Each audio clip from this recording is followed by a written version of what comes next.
Assalamualaikum warahmatullahi wabarakatuh. Bertemu kembali di PJJ Kimia dengan materi struktur atom dan sistem periodik unsur. Pada pertemuan hari ini, kita masih melanjutkan materi pada bab 3 yaitu tentang struktur atom dan sistem periodik unsur. Namun sebelumnya, mari kita buka terlebih dahulu dengan bacaan basmalah bersama-sama. Bismillahirrahmanirrahim. Selanjutnya, jadi pada pertemuan kedua di bab ketiga ini, ada beberapa poin yang akan kita bahas. Yang pertama adalah tentang partikel dasar penyusun atom. Yang kedua adalah notasi atom. Yang ketiga, komposisi ion. Yang keempat, tentang isotop, isobar, dan isoton. Kemudian yang kelima adalah tentang konfigurasi elektron. Dan yang keempat adalah tentang elektron valensi. Namun sebelumnya, kita lihat dulu tujuan pembelajarannya. Yang pertama adalah untuk kognitifnya, diharapkan kalian bisa mendeskripsikan partikel dasar penyusun atom. Yang kedua, dapat menganalisis jumlah proton, elektron, dan neutron berdasarkan nomor massa dan nomor atom. Yang ketiga, dapat menganalisis isotop, isobar, dan isoton. Dan yang keempat, menuliskan konfigurasi elektron dengan benar. Kemudian tujuan psikomotornya adalah yang pertama, melalui latihan soal, kalian diharapkan dapat berlatih menuliskan simbol atom. Yang kedua, diharapkan kalian bisa berlatih menganalisis, menghitung jumlah proton, elektron, dan neutron. Dan yang ketiga, diharapkan kalian bisa menuliskan konfigurasi elektron dan dapat menunjukkan cara menuliskan konfigurasi elektron. Kita mulai dari subpok bahasan yang pertama, yaitu tentang partikel dasar penyusun atom. Dari teori atom yang sudah kita pelajari di pertemuan sebelumnya, kita bisa mengetahui bahwa partikel dasar penyusun atom itu ada 3. Yang pertama adalah elektron, yang kedua proton, dan yang ketiga adalah neutron. Nah, proton dan neutron ini ada di dalam inti atom. Ya. Nah, proton itu muatannya positif, simbolnya P. Elektron muatannya negatif, disimbolkan dengan E. Dan neutron itu lambangnya N, itu tidak bermuatan, maka muatannya adalah 0. Ya, jadi proton dan neutron letaknya di dalam inti atom. Ya, proton muatannya positif, elektron muatannya negatif, dan neutron itu 0 atau tidak bermuatan. Kemudian yang kedua tentang notasi atom. Dalam keadaan netral, notasi suatu atom itu dituliskan dengan ini, X, kemudian di bawah ada A, pojok kiri, kemudian pojok kiri atas ada, pojok kiri bawah ada Z, pojok kiri atas ada A. Atau juga bisa dituliskan menjadi seperti ini, X, Z-nya ada tetap di pojok kiri bawah, kemudian A-nya berada di pojok kanan atas. Nah, artinya apa? Dan X ini menunjukkan lambang atom. Sedangkan Z yang ada di bawah ini menunjukkan nomor atom, di mana nomor atom ini menunjukkan jumlah proton dan juga menunjukkan jumlah elektron. Sedangkan A yang ada di atas ini menunjukkan massa atom, di mana massa atom itu terdiri atas jumlah proton dan neutron. Nah, sehingga dari notasi atom ini nanti kita akan bisa mengetahui komposisi dari atom tersebut, bisa menghitung jumlah proton, elektron, dan juga neutronnya itu dengan rumus ini. Z sama dengan jumlah proton sama dengan jumlah elektron. A nomor massa adalah jumlah proton plus neutron. Atau kalau kita ingin mencari neutron, berarti A minus Z. Nomor massa dikurangi nomor atom. Nah, contohnya ini. Tentukan jumlah proton, elektron, dan neutron dalam atom K dengan nomor atom 19 dan nomor massa 39. Maka untuk menjawabnya adalah Di situ nomor atomnya adalah 19. Nomor atom menyatakan jumlah proton dan juga menyatakan jumlah elektron. Maka berarti jumlah protonnya 19 dan jumlah elektronnya juga 19. Kemudian yang kedua nomor massa. Nomor massa itu menunjukkan jumlah proton dan neutron. Maka untuk menghitung jumlah neutron sama dengan nomor massa dikurangi jumlah proton, yaitu 39 dikurangi 19 sama dengan 20. Ya. Kemudian yang ketiga tentang komposisi ion. Nah, ion itu apa? Ion itu adalah atom yang bermuatan listrik. Kenapa bermuatan listrik? Karena atom itu menangkap atau melepas elektron. Nah, kalau melepas elektron, maka yang terjadi adalah membentuk ion positif. Kalau menangkap elektron, atom itu menangkap elektron, maka akan berubah menjadi ion negatif. Ya, jadi ion positif itu terjadi dari atom netral yang melepaskan elektron. Sehingga jumlah elektronnya akan lebih sedikit dibandingkan dengan jumlah protonnya atau jumlah elektronnya berkurang. Sedangkan ion negatif terbentuk dari atom netral yang menangkap elektron. Sehingga karena menangkap, maka jumlah elektronnya akan lebih banyak dibandingkan dengan jumlah protonnya atau bertambah. Contohnya ini ada Mg. Notasi atomnya seperti ini. Lihat di sini ada 2+ atau biasa ditulis Mg2+. Nah, Mg2+ ini jumlah protonnya ada 12. Tetapi jumlah elektronnya karena sudah berubah menjadi Mg2+, dia berarti melepas 2 elektron, maka elektronnya akan berkurang. Jadi jumlah elektronnya adalah 12 dikurangi 2. 2 ini adalah sejumlah elektron yang dilepas ini. Maka menjadi 10. Nah, jumlah neutronnya tetap nomor massa dikurangi nomor atom. 24 dikurangi 12 itu 12. Nah, di sini bisa dilihat bahwa jumlah elektronnya jumlahnya lebih sedikit dibandingkan dengan jumlah protonnya atau berkurang. Nah, untuk yang ion negatif juga sama. Di sini O dengan nomor atom 8, nomor massanya 16, tapi di sini adalah O2-. Ya. O2-. Di sini O-nya berubah menjadi ion negatif, berarti O ini dia menangkap 2 elektron. Maka jumlah protonnya tetap, yaitu 8, tetapi jumlah elektronnya berubah, yaitu karena menangkap, berarti 8 ditambah 2 sama dengan 10.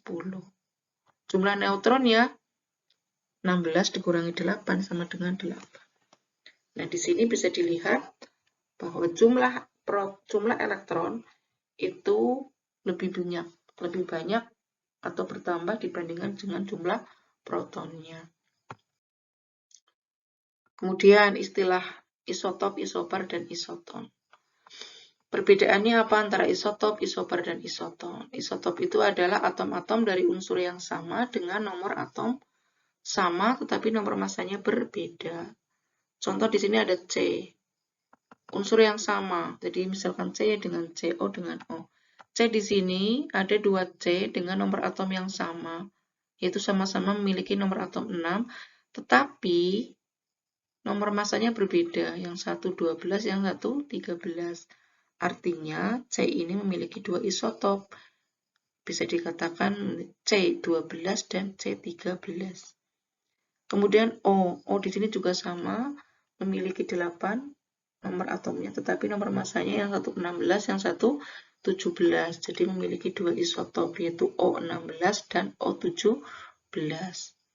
Kemudian isobar. Isobar ini adalah atom-atom dari unsur yang berbeda, yang nomor atomnya berbeda, tapi nomor massanya sama. Atomnya berbeda di sini C dengan N, kan beda. C itu karbon, N nitrogen.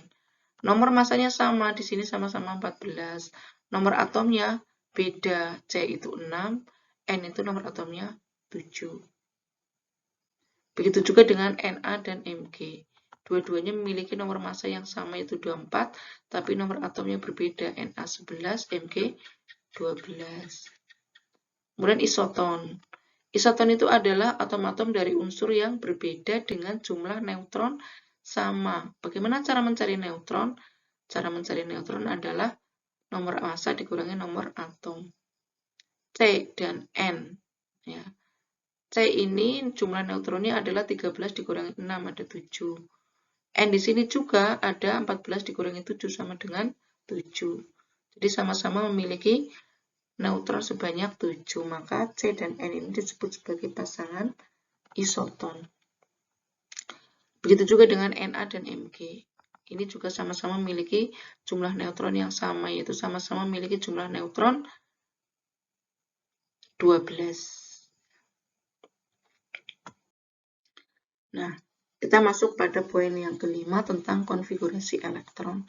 Nah, dari teori atom yang sudah kita pelajari juga, kita bisa mengenali konfigurasi elektron. Apa itu konfigurasi elektron? Konfigurasi elektron itu adalah susunan elektron pada tiap kulit atom. Pada tiap kulit atom. Nah, untuk menuliskan konfigurasi elektron itu ada dua cara. Yang pertama berdasarkan teori atom Bohr, dan yang kedua berdasarkan teori atom modern. Untuk yang berdasarkan teori atom Bohr, jadi susunan elektron itu berdasarkan kulit. Ya, maka kita mengenal ada kulit K, L, M, N, O, P, dan Q. Ya, jadi kulit atom dari yang terdekat dengan inti, yaitu kulit K, kemudian L, M, dan seterusnya. Semakin jauh dari inti atom, maka kulit atom memiliki tingkat energi yang semakin besar. Bagaimana aturan pengisian elektron dalam tiap kulit elektron? Yang pertama, bahwa jumlah elektron maksimum yang dapat mengisi setiap kulit elektron sesuai dengan persamaan 2n pangkat 2. Dengan n adalah nomor kulit atau bilangan kuantum utama. Jadi kulit K itu berarti n-nya sama dengan 1, maka jumlah maksimum elektron yang mengisi kulit K adalah 2 kali 1 pangkat 2, yaitu 2 elektron. Kulit L berarti n-nya 2, maka jumlah maksimum elektron yang mengisi kulit L adalah 2 kali 2 pangkat 2. 2 pangkat 2, 4. Dikalikan 2, 8. Begitu juga untuk kulit M, N, O, dan seterusnya. Sama seperti ini.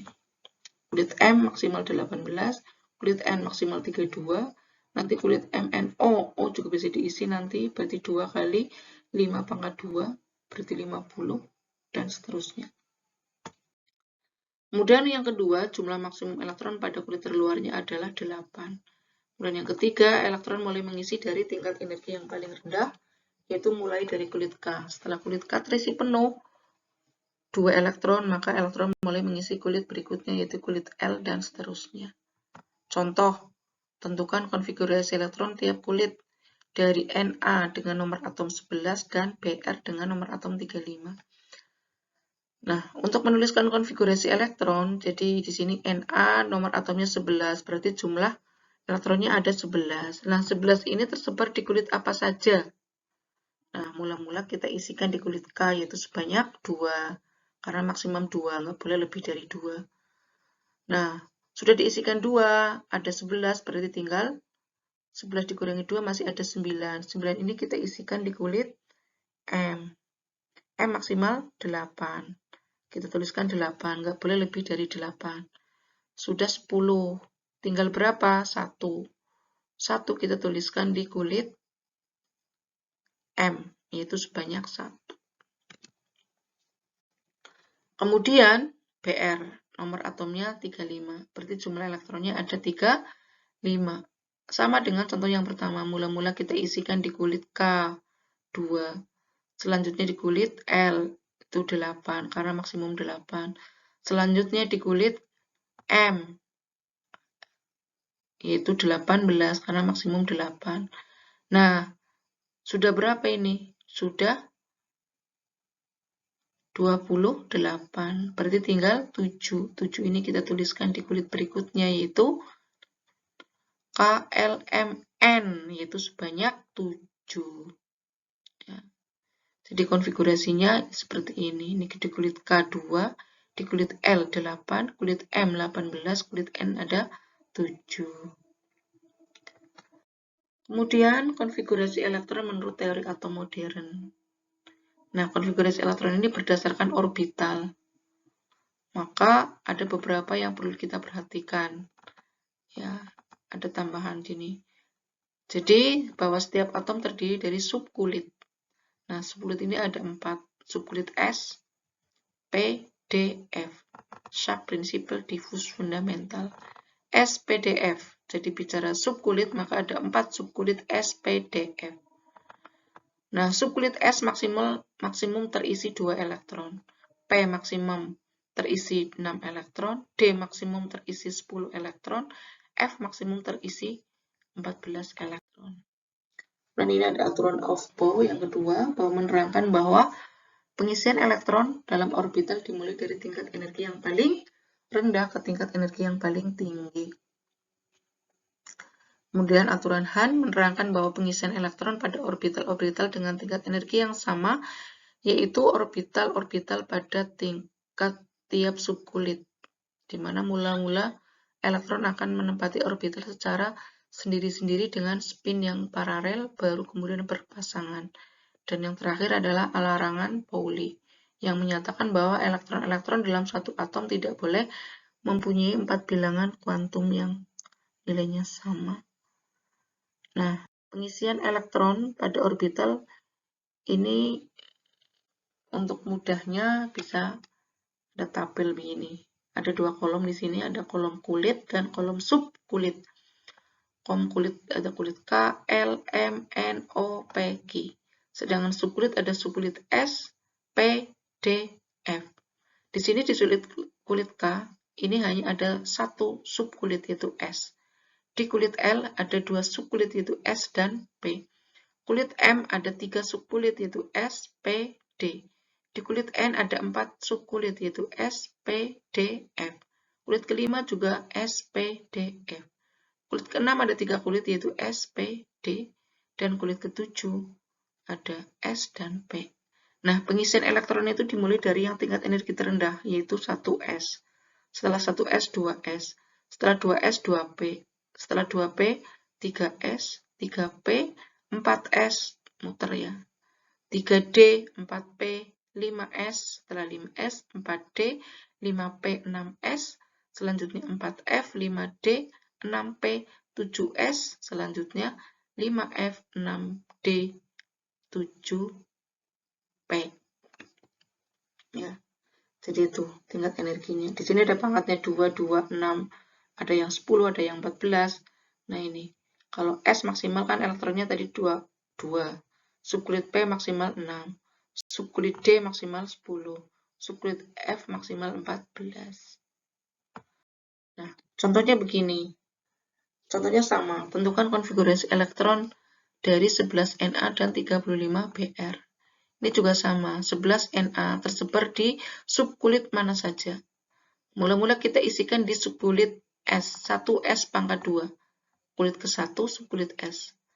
Kemudian setelah itu 2S. Setelah 2S, 2P. Nah, di sini P maksimal 6, kita tulis 6. Ini kalau kita hitung jumlah elektronnya, 2 ditambah 2 ditambah 6, itu sudah ada 10. Berarti untuk mencapai 11 di sini masih kurang 1. Mohon maaf ini nggak tertulis satunya. 1.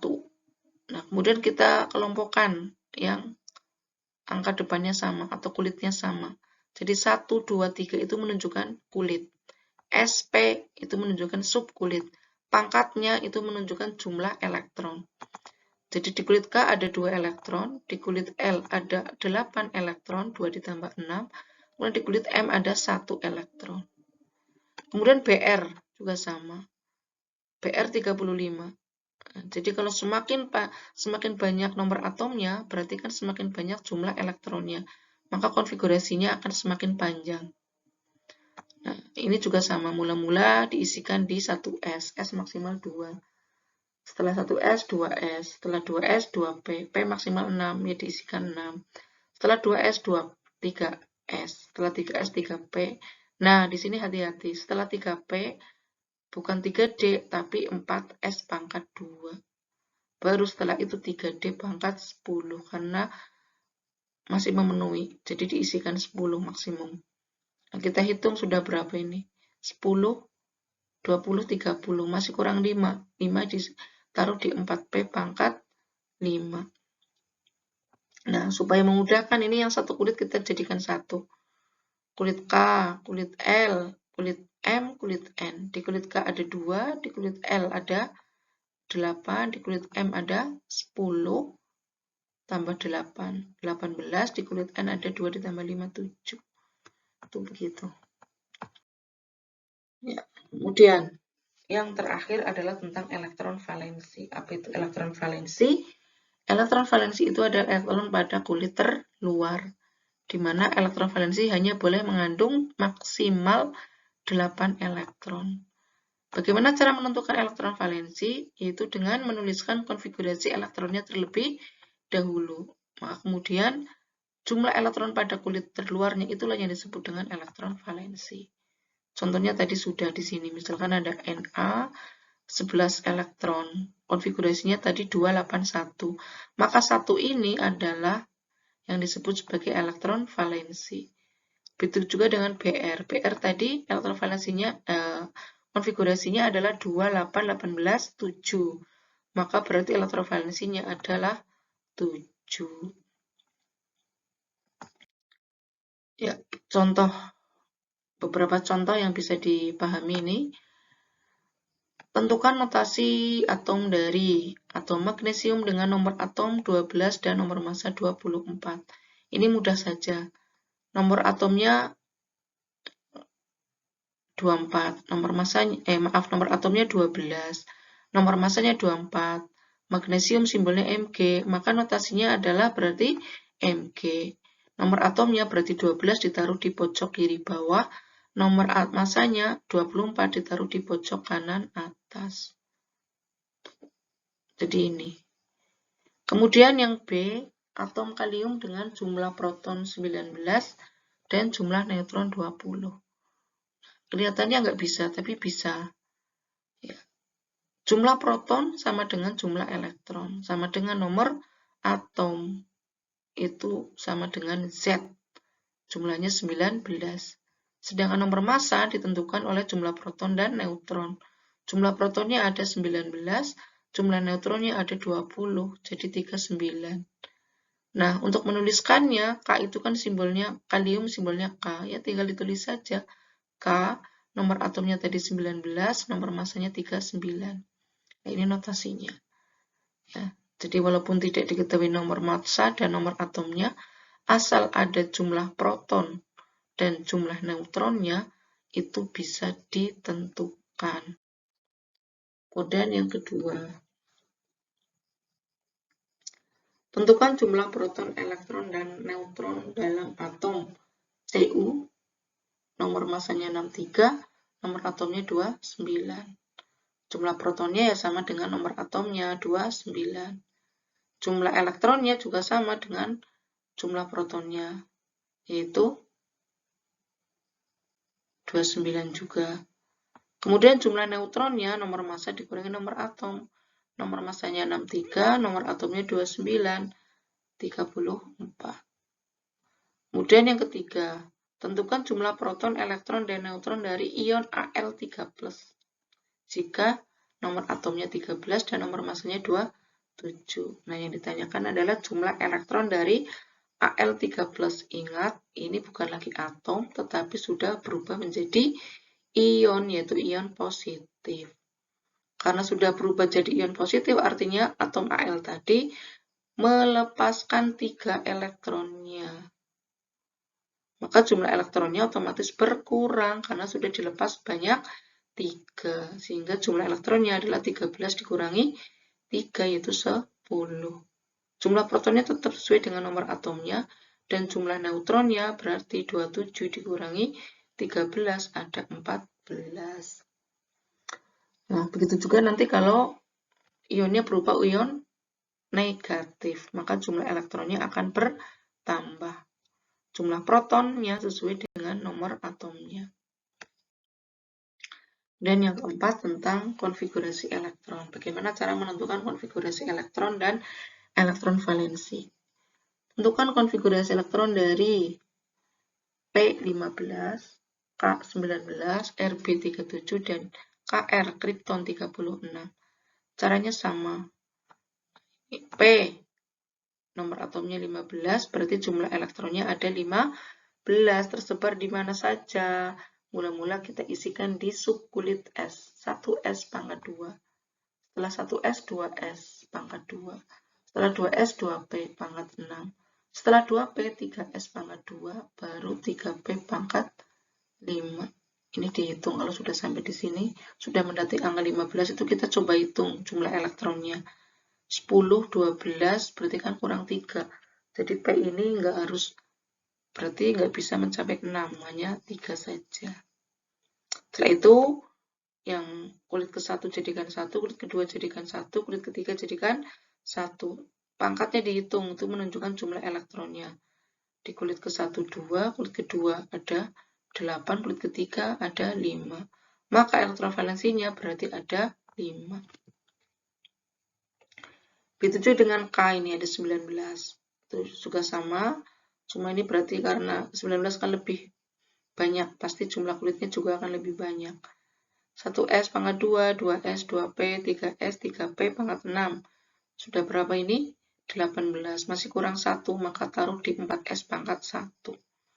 Nah, yang satu kulit kita kumpulkan jadi 1, 2, 8, 8, 1. Berarti konfigurasi elektronnya adalah, elektron valensinya adalah 1. Dan yang ketiga RB. RB nomor atomnya 37. Berarti ada 37 elektron. Sama seperti tadi. Mula-mula 1S, pangkat 2, 2S, 2P, 3S, 3P, pangkat 6, 4S, 3D. Nah, ini sudah sampai 3D. Berarti sudah dihitung coba 10, 20, 30. Padahal 37. Masih memungkinkan ditaruh di 4P, pangkat 6. 36. Berarti masih ada kurang 1. Berarti ditaruh di 5S pangkat 1. Nah, kita kelompokkan yang satu kulit. Kulit ke-1, kulit kedua, kulit ketiga, kulit ke-4, kulit ke-5. Jumlah elektronnya berarti pangkatnya dihitung. 2, 8, 18, 8, 1. Maka elektronnya berarti juga 1. R juga sama tadi. 36 sama 1S, 2S, 2P, 3S, 3P, 4S, 3D. Udah 30, berarti kurang 6. 6 taruh di 4P pangkat 6. Nah, yang satu kulit kita kumpulkan jadi 1. Ya, pangkatnya dihitung 2, 8, 18, 8. Nah, di sini elektron valensinya ada 8. Ya, elektron valensi itu maksimal 8, nggak boleh lebih dari 8. Ya, itu saja mungkin yang dapat saya sampaikan. Nah, ini contoh gambaran konfigurasi elektron. Di sini ada atom Mg. Ini inti atom. Yang ini yang disebut sebagai elektron. Nah, penyebaran elektron pada tiap garis-garis ini yang kita sebut sebagai kulit atom. Nah, gambaran persebaran elektron pada tiap-tiap kulit atom itu yang disebut dengan konfigurasi elektron. Mg itu tadi kan nomor atomnya 12. Konfigurasinya 282. Artinya apa? 2 elektron itu berada di kulit ke-1, yaitu kulit K. Kemudian 8 elektron berada pada kulit ke-2, yaitu kulit L, karena maksimal 8. Nah, sisanya 2 itu berada di kulit M, karena sisanya hanya 2. Walaupun maksimumnya itu boleh terisi 18, tapi di sini hanya isi 2. Kemudian Al juga sama. Al, nomor atomnya kan tadi 13, berarti jumlah elektronnya 13. Konfigurasinya 2, 8, 3. Nah, 2 elektron ini berada pada kulit K, 8 berada pada kulit L, dan 3 ini berada pada kulit M. Ya, itu saja. Jadi ini gambaran dari konfigurasi elektron itu seperti ini. Ya, elektron beredar mengelilingi inti atom. Ini disebut dengan elektron. Ini kulit atom. Itu saja yang dapat saya sampaikan. Mudah-mudahan bisa dipahami dan dimengerti. Untuk selanjutnya nanti kalian bisa mengerjakan kuis yang ada di model. Lakukan yang terbaik di semua kesempatan yang kamu miliki. Selagi punya kesempatan, kerjakan. Lakukan yang terbaik. Karena kalau sudah tidak ada kesempatan, kita akan menyesal. Itu saja, kurang lebihnya saya mohon maaf. Billahi taufiq wal hidayah. Assalamualaikum warahmatullahi wabarakatuh.